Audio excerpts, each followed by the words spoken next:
Unha máxima da nosa sociedade é coidar dos nosos maiores e ata agora, desde o Concello se estivo facendo nada ou moi pouco para axudar as familias de Mos en atender as necesidades sociosanitarias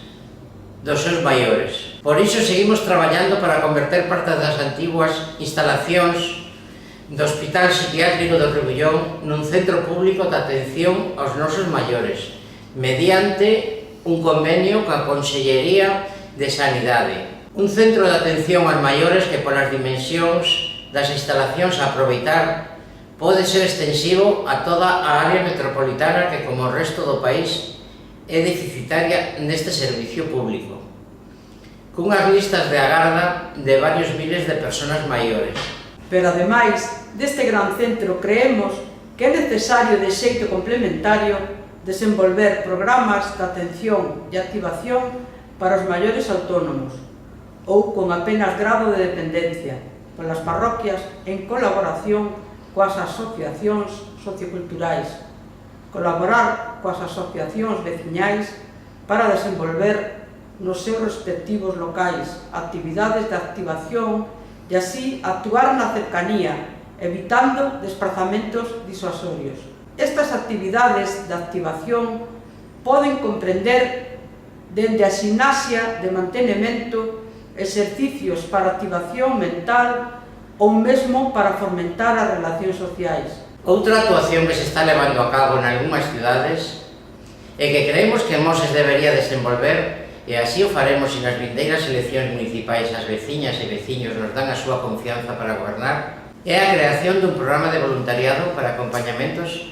a persoas con necesidades específicas no desenvolvemento das actividades da súa vida cotía, como o acompañamento de persoas maiores que carecen de apoio familiar ao centro médico,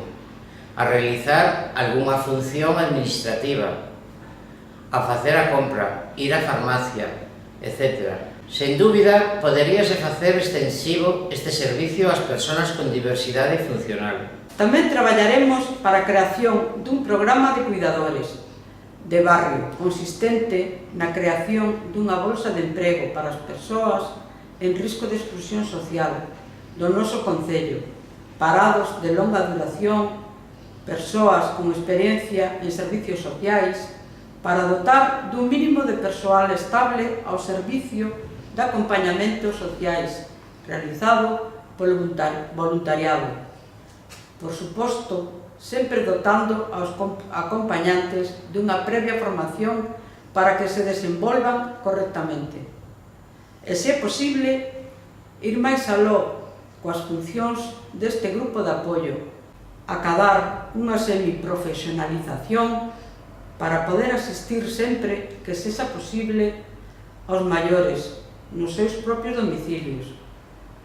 Todas sabemos do traumático que é para os maiores e as súas familias extraelos dos seus fogares e internalos en residencias. Déronse moitos pasos adiante na súa dependencia, pero queda moito por facer. Moitos valeiros que se poden cubrir desde a proximidade, con apoio mutuo e coa vontade política dun goberno decidido.